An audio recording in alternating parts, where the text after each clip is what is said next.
Hello, everyone. I'm Tahseen. I'm the co-founder and CEO at Penfield. And today, here with me is the incredible Ryan. Ryan, if you would like to kindly introduce yourself. Yeah, hey, nice to see everyone, and thank you for your attending BDAI Toronto, and we're really excited to have the chat here. We got kind of a neat format here. We're a panel discussion without a moderator, so we're just going to talk about some of our experiences around founding, business building, fundraising, and hopefully some helpful tips from our journeys are going to follow along the way, and we can highlight some of the things that we think are most important for all of those things. So it's really exciting. Yeah, does that work for you, Tahseen? Wonderful! Wow. I mean, I was thoroughly enjoying our discussion before we went live. That being said, Ryan, would you like to introduce your company and what inspired you to embark on this journey? Yeah, for sure. So I'm not in Toronto right now. I live in New York, but I was born and raised in Edmonton, and I'm a very, very proud Canadian. I'm super duper Canadian. So I'm really excited to speak to the audience here. My company is called Zenlytic. And what Zenlytic does, it's the category, broadly speaking, is augmented analytics. And what we do is it does use some AI and machine learning, but we focus more on like the benefits, which is it's an analytics tool that's capable of answering sort of the deeper questions. And people boards and exploration tools that are generally very good at answering the what type questions in your analytics. So, for example, a dashboard will say, what your sales did last quarter.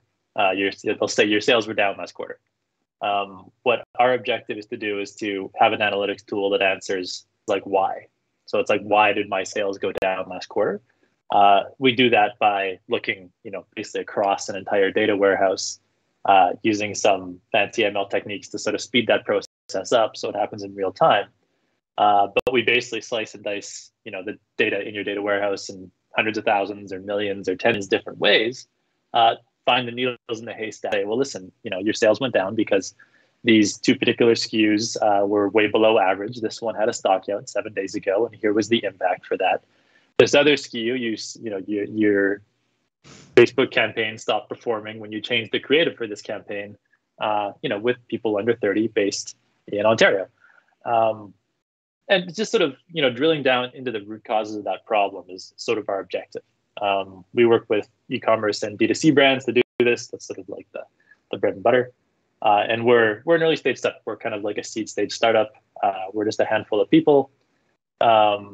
We raised our first round of institutional funding last year, but we've been a business for between 2 and 3 years, depending on how you count it.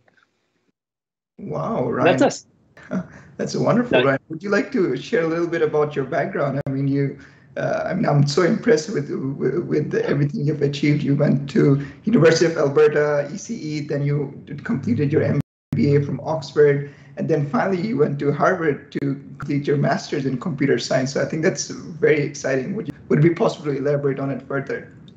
Yeah, for sure. And after this, I really want to hear more about your story though too, but you're embarrassing me. So that's my educational background. I have 3 degrees, 2 technical.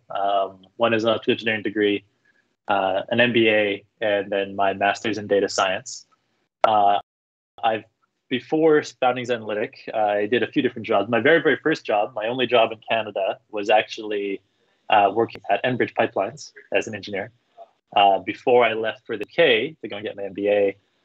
After that, I stuck around in the UK for the better part of a decade, where I helped set up a venture capital firm. So one of the reasons why we're talking fundraising is I, in addition to founder who's raised capital, I've been an investor for a long, long time. I spent more time as an investor than a founder, in fact. So I've seen lots and lots and lots of VC pitches. After that, I came to the US with my wife, where we moved to New York. I worked for McKinsey & Company, the consulting business, for a little while before I went back to do my master's degree in data science. And from there, we transitioned into building Zenlytic. And I stepped out of my co-founding team while doing that master's degree, and the rest is history. The rest is Zenlytic. Wow, how exciting. Yeah. But Tahseen, tell us your background as well. I'm really interested to hear more. Penfield is such an interesting company, and just tell us more about what Penfield does and the journey that got you there. Thank you. That sounds good. So I'm Tahseen. I'm the co-founder and CEO at Penfield.AI. Penfield.AI is a cybersecurity company, and we're championing human-machine intelligence in the industry. A little bit about my background. I graduated from the University of Waterloo in electrical engineering, and since then, I've been in cybersecurity for the past 8 years. I've been a cybersecurity consultant for companies such as IBM, a Fortune 60 telco in the US, and North American government, and more. Also, I started off my career being a lead developer of an application security cloud solution called AppScan Source on Cloud, which was top 3 on Gartner's Magic Quadrant in 2014. And with Penfield.AI, we started the company due to a trend which we didn't believe in. So in 2016, there was a huge notion among cybersecurity experts that AI will automate everything. However, the reality was otherwise. AI was automating simple static processes while the complex attacks required human intervention. So the question remained, how do we augment analysts' capabilities? So in 2017, left my full-time or my consulting career and started doing research with 3 professors out of the University of Waterloo. And after 2 years of research, followed by presenting at over 20 industry conferences, we came up with a very interesting solution. So we're the first to model the skill sets of cybersecurity analysts in real time by observing their behaviors and patterns. This enables us to automate a number of decisions, the speed and accuracy of cyber attack resolution. Currently, we're deployed within the intelligence sectors, a number of cybersecurity companies. We also have strategic partnerships with companies such as Palo Alto Network, FireEye, and more. That's really interesting. And actually, that actually one common thread amongst our 2 businesses actually is that augmented intelligence. And we're talking more about business building and fundraising, but one interesting sort of learning AI is that you can't trust the machine to make all of the decisions. And the AIs are very good at surfacing things; they're very good at supporting things, but at the end of the day, you're empowering humans to do their jobs better, which is a fundamental thing, I think, right? Oh, that's the essence of our company. Wow, Ryan, I think that's exciting. So what prompted you to get into this direction and start your company? Yeah.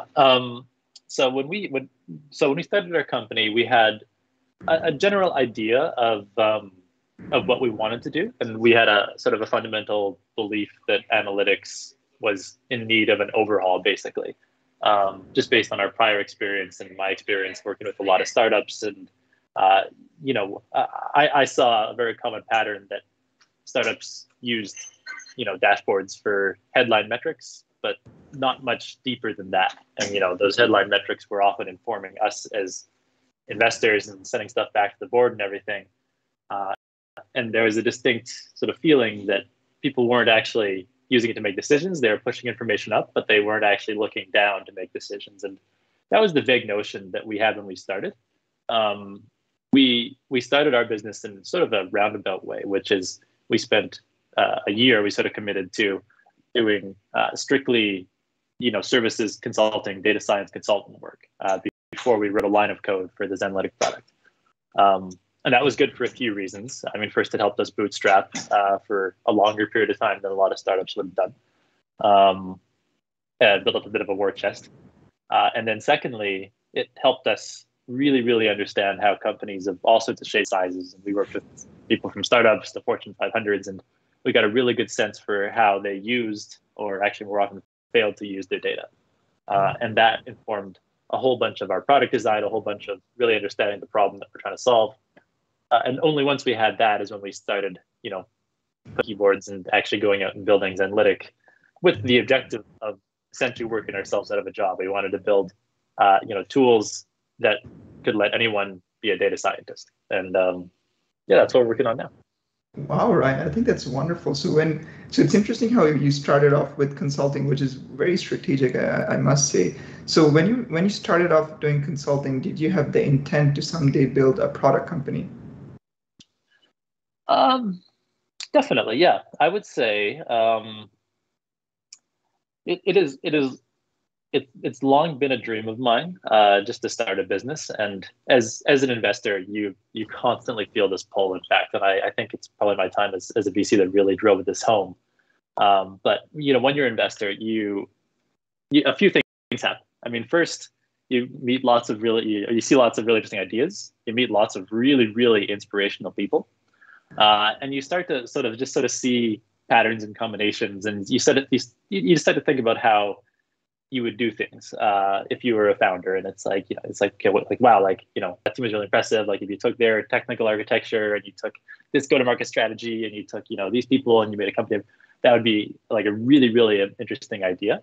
And it just kind of gets you really, it's hard to unsee it and hard to stop thinking about it. So, there's a reason why, VCs and founders tend to jump back and forth across the table so often. And I really felt the pull doing that. And I knew that I wanted to do that. When we made the move to the States, I first started working in consulting for a bit because that's also an area that interests me. I wasn't a consultant for very, very long. I had 2 different consulting jobs, one at the start of my career and one more recently, for about a year each. And I just did that short period of time because the impact is lower. It's a common trope. I guess everyone says that, but it's really true. I didn't like the idea of leaving behind a set of advice and going. And working at a startup is the exact opposite of that paradigm, where every single thing you do, you feel the impact very, very quickly, in fact. And you feel really connected and a sense of purpose for what you're doing. And I think all those things sort of led me to the startup journey, and actually led me to really appreciate, I'm really happy doing what I do now. I wouldn't do anything else because it feels like you're actually making a difference. Yeah. Oh, that's wonderful, Ryan. So you mentioned you're a savvy investor. How has that impacted your fundraising journey? I mean, I bet you would know all the tricks and all the stuff inside out. Yeah. It's funny you say that. So I would say that it's helped me challenge some of the beliefs about what you need to do to be able to fundraise. Let me put it that way. The 2 things that I think of a lot when I think about what investors have as an advantage is number 1 is an understanding of the fundraising process. And number 2 is a network, right? A lot of people go and be a junior VC and they try and build a network so they can go and start their own company.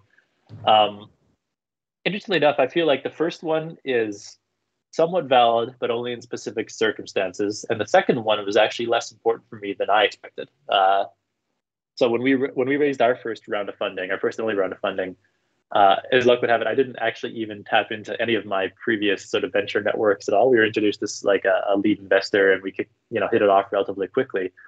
And I went into the process fully prepared to go and sort of knock down all the doors that I knew. And it turns out that wasn't even necessary. And sort of we met somebody who met somebody that, that change just sort of self-perpetuates.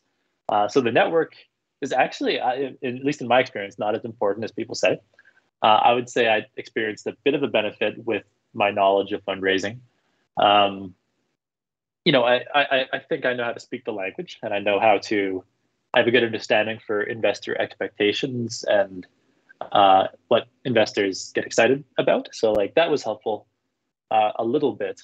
And then what was actually very helpful is understanding venture structures, basically, which is how to structure a deal and what sort of terms are market and not market. And I felt like actually negotiating our deal, it was very helpful to be a venture investor. That was the biggest benefit of all. The good news is those 2 things are learned skills, though, right? And I'm sure you've probably got the same experience, but you can go out and read a venture finance book, and there's nothing in there that you can't figure out after reading a 150-page book. And then, just listening to podcasts, going on my first understanding, how investors think, or listen to the All In podcast. And there's lots of different resources where you can just hear investors thinking, and you can get 80% of that, learn to speak their language much, much, much faster than that going and spending 7 years as a VC. So I guess my point is that all those benefits of being an investor either are less important than I expected, or very, very learnable. So I don't think that's necessarily given me a huge leg up as a person who's trying to fundraise. Wow.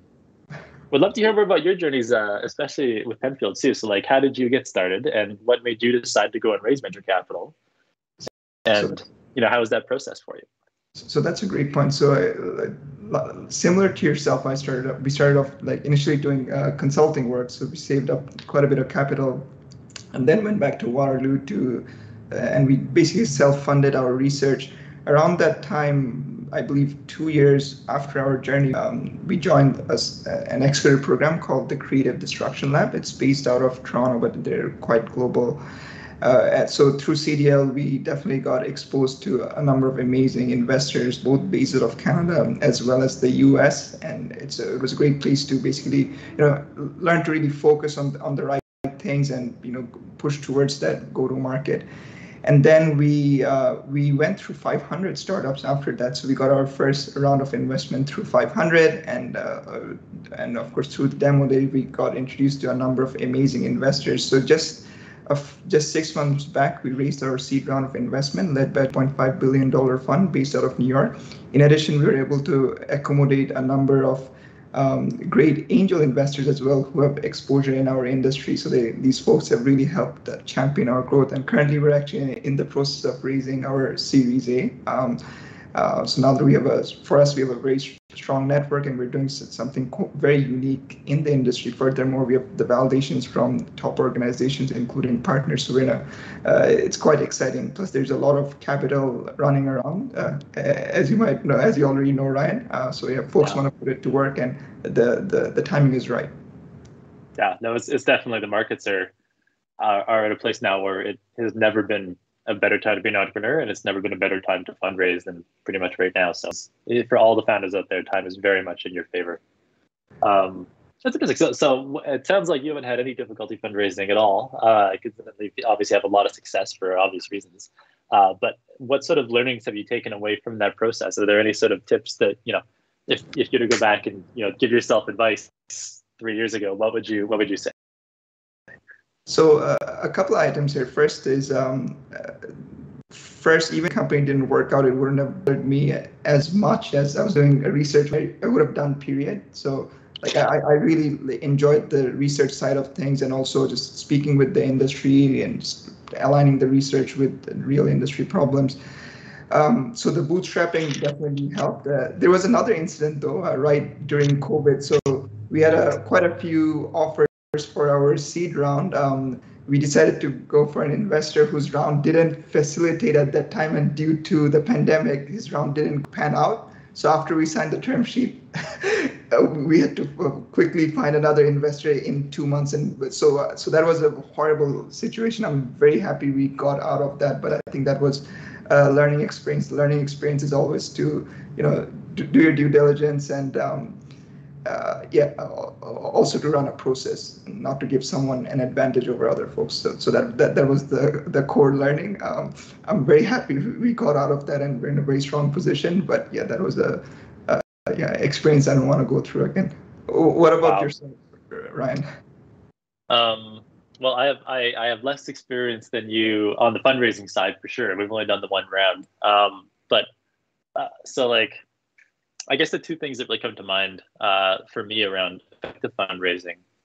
First one is around sort of positioning and messaging and how you talk about your startup. I think the number one mistake that founders make when they're trying to fundraise is they make things too complicated. Keeping it simple is key, basically. And you'd be, it's so easy for a founder who lives and breathes this business to assume that everyone else knows more or knows as much as they do about it, essentially. When in fact, these investors are coming in quite cold. Even sort of expert type investors are very, very top down, coming in quite cold to your business. So the messaging has to be very straightforward. Focus on, and as investors get thousands of these pitches a year. So, just focus on the most important things to say first, and there's time to really go deep on anything in due diligence later on. But especially when you're having your initial conversations, keep it simple, stupid. The one other thing that I think is really important, and it's something I actually almost, I talk about this in situations like this, I almost don't like, because it's such a hidden superpower that I really want to keep this myself. But it's I feel compelled to tell people, everyone underestimates the power of authenticity, and that has been a common theme through my entire career and life, in fact. But I remember, the very, very first job I got, the first great job that I got was, I did the interview with the boss, the head partner, and I remember I sat down and I said, hey, listen, here's why I think I'd be good for this job. I want this job. Here's A, B, and C, and D. And by the way, here's why I wouldn't be a good fit. And it's like, oh, listen, like my network is weaker here, and I'm not good at this and this and this. And it was, I don't even know why I said it, but I just kind of like just went for it. And I was like, all right, let's just be straight. And I remember the person just he's kind of like, huh, and he stopped, and I was like, oh no, I borked this job. And then he very thoughtfully went, he's like, okay, well, A is not a problem because we're very good at this. We can train you on that and this. And he thought very, very, thoughtfully about it. And that just completely changed the tone of the conversation. It wasn't a sales pitch anymore. It was just like a conversation amongst like people who are trying to solve a problem together. I've taken that approach with just about everything in life, but it's never been more true than in fundraising. And people say that investor relationships are like a marriage, right? So it's like, and that's very true. It's a long-term relationship, and the same way that you're going to show your true self to the person that you marry, just show the real business, show the real you to your investors as well. And I mean, they're going to find out sooner or later anyways. Hopefully they find out before the deal, because if they find out after the deal, it could be just like a really bad situation.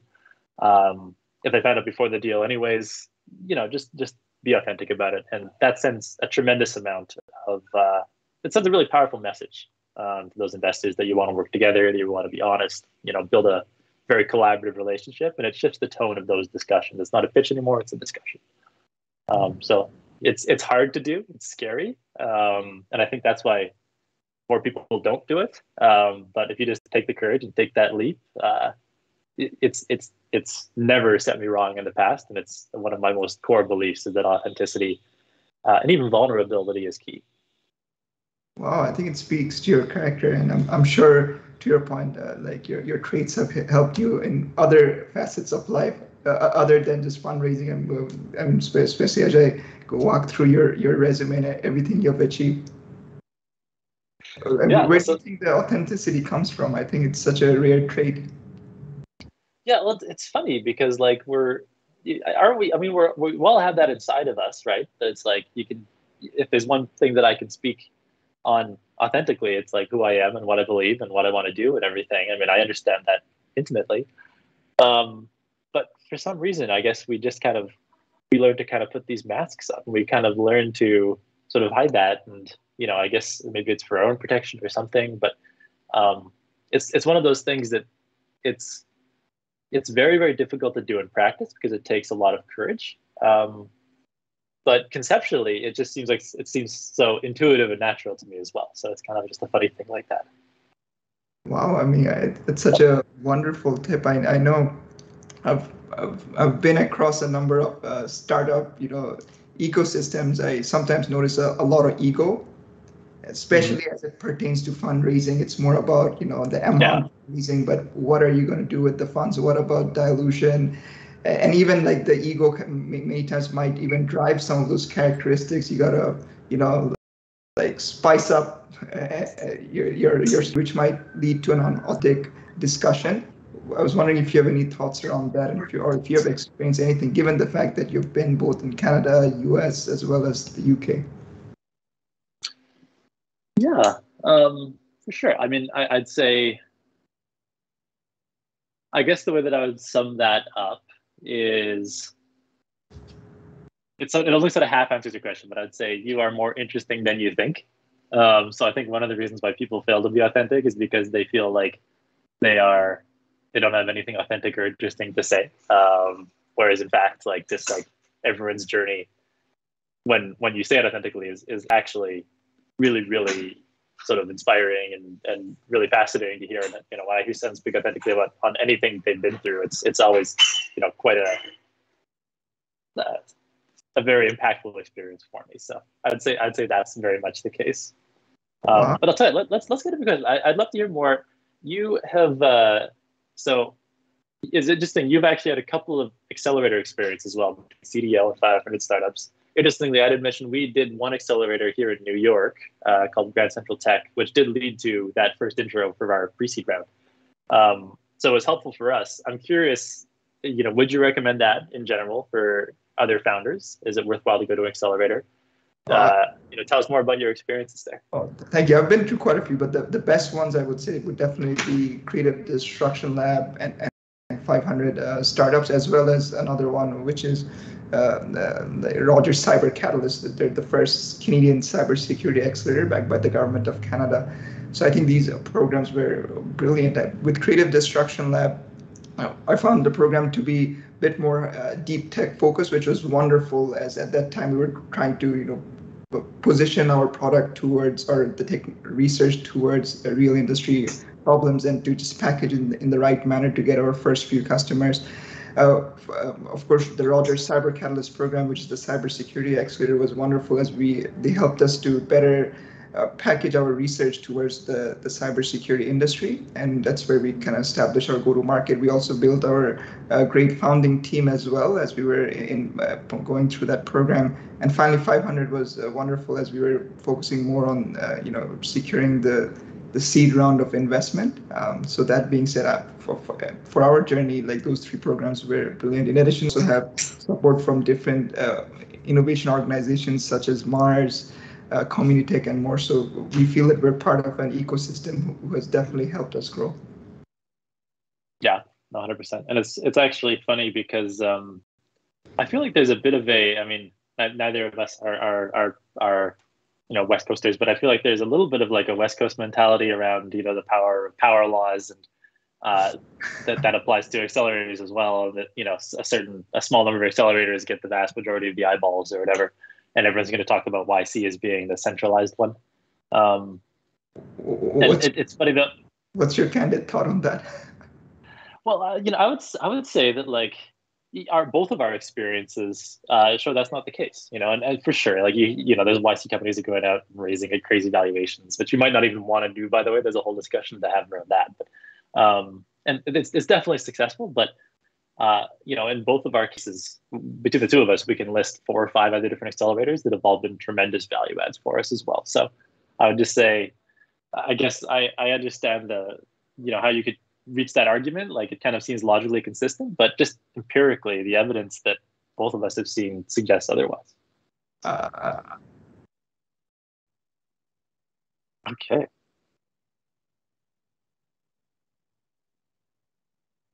Wonderful, thank you. The voice of God. Yeah. So, well, I'll wrap up by saying thank you everyone for listening. I hope it's helpful. I hope you go out and just go for it. If you think about starting a business, go and start it. If you think about fundraising, as long as you're doing a venture-backed business, go and just do it. Don't wait. Don't give yourself reasons not to. You'll never be ready for it. And just, the time is now, is my only thought. So I appreciate your audience, and I really enjoyed our chat this evening. So thank you very much, and I'll hand it off to you. Thank you, Ryan. Thoroughly enjoyed our discussion. Again, my only comment would be to do something you really enjoy. And should it be in the starting a company, then so be it.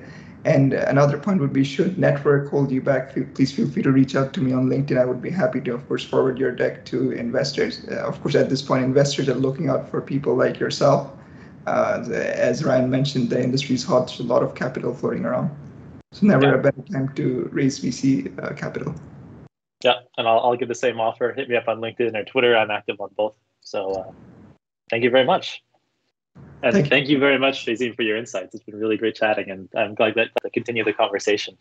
Oh, wonderful. Thank you, Ryan, for your presence and for sharing your words of wisdom. Yeah. All right. And thank you all to the audience. Thank you.